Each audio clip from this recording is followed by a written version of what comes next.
তা আপনি একটা মাঠে রয়েছে গ্রাউন্ডসম্যানদের দোষ দিয়ে কোনো লাভ নেই, আমাদের মাঠের অভাব, এটা তো স্বল্প, এটা আমরা সবসময় জানি। ইনশাল্লাহ এই বছর লিগ আমি মনে করি যেরকম এক্সাইটিং হোক, ভালো হোক। মোহামেডান তো এই লিগের আমার মনে হয় one of the best team, সত্যি কথা বলতে গেলে ডেফিনেটলি অনেক বড় টিম, বড় ভালো টিম। এবং তবে মানে আমাদের ধারণা কিছু ছিল না, ইয়াং টিম যারা বাংলাদেশের ফিউচার, আমি মনে করি অনেক ফিউচার ক্রিকেটার এর মধ্যে লুকানো আছে আসলে। তো আমি এখানে একটাই কথা বলছিলাম, এটা end of the game, just a game, just enjoy করো, ফান করো, তুমি নামের সাথে খেলতেছো না, বল ব্যাটের খেলা। তো দে প্লেড ওয়েল। আমি এক কথা যে মানে তাদের execution was perfect. Initially we lost 2 wicket, তারপর দেবে জাওয়াদ অ্যান্ড ইফতি পার্টনারশিপ করলো, এবং পরে Ifti and Munna was outstanding. সত্যি কথা, শেষে আমরা ভালো শেষ করছি, ভালো হয়তো একটু ভালো হতে পারতো, বাট যেহেতু ওরা অনেক ইয়াং, ওদের আমি দোষ দিতে চাই না। অথবা জাওয়াদ যদি একটু লম্বা করতো বা ইফতি যদি শেষ করতো, হয়তো বা 320-30 হতে পারতো। But nevertheless 290 always a challenging score for any team.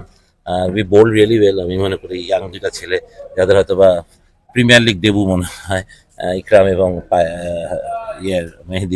মেহেদি আমার সাথে অনেক বছর, এরা সবাই আমার একাডেমির প্লেয়ার আসলে। বাংলা ক্যাটের থেকে এরা সবাই প্লেয়ার, আমি এদের সবাইকে খুব কাছ থেকে চিনি। মেহেদি আমার সাথে সেকেন্ড ডিভিশন খেলেছে, 42 উইকেটস, ফার্স্ট ডিভিশনে 35 উইকেটস, উইকেট থেকে ভালো বোলার, যদি আজকে উইকেট পাইনি, বাট গুড অলরাউন্ডার হতে পারে, বাংলাদেশের ফিউচার, জোরে বল করে। ইকরামও খুব ভালো, আমি ইকরাম হয়তো বা প্রথম থেকে এত চিন্তা করিনি, আবার ওর প্রতির জন্য ওকে আসলে চিন্তা করছে, ওর পেস আছে এটাই। তো ডেফিনেটলি আমি মনে ইফতি ডান এ টেরিফিক জব ওদের বোলিং এ। ওর বোলিংটা আমি আর লোকের বোলিং দেখি নেই কোনো সময়, কারণ এটা বোলিং দেখলাম, আমার মাথা থাকলো যে এরকম একটা বোলার যে সুন্দর জায়গা জায়গা বল করে। তো এখান থেকে ইফতির বোলিং করা, আমি মনে করি he will be a very good prospect for Bangladesh cricket, good allrounder. তাছাড়া তামিম, জাওয়াদ, খালেদ যারা টপে আছে, মুন্না অনেকদিন পর ব্যাট করছে, অথবা ভালো করতেছে, সুযোগের অপেক্ষা ছিল ছেলেগুলা, ওদের সুযোগটা কাজে লাগাইতে সময়। I am very happy the way we played.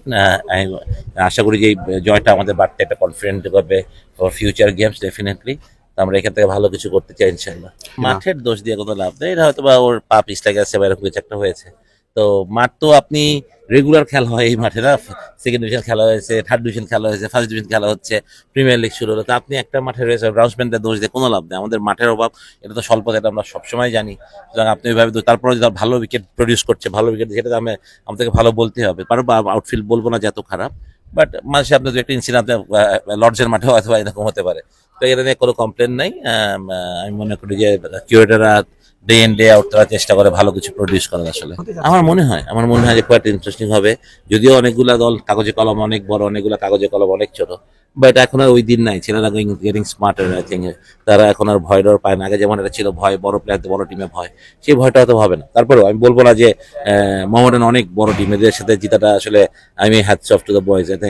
আমার হয়তো বা প্ল্যানিং ছিল এর বেশি, আমার কিছুই ছিল না, এক্সিকিউশনটা পুরোটাই ওদের, and they done it very very well. তো ইনশাল্লাহ এই বছর লিগ আমি মনে করি যেরকম এক্সাইটিং হোক, ভালো হোক। সুতরাং বড় টিমরাও সঙ্গে থাকবে, যারা ছোট টিমে কোনো আন্ডারডগ ভাবে চিন্তা করবে না আসলে, they will take the very very seriously. একটা সম্মান থাকবে অপোনেন্টের প্রতি, সবচেয়ে বড় জিনিস এটাই।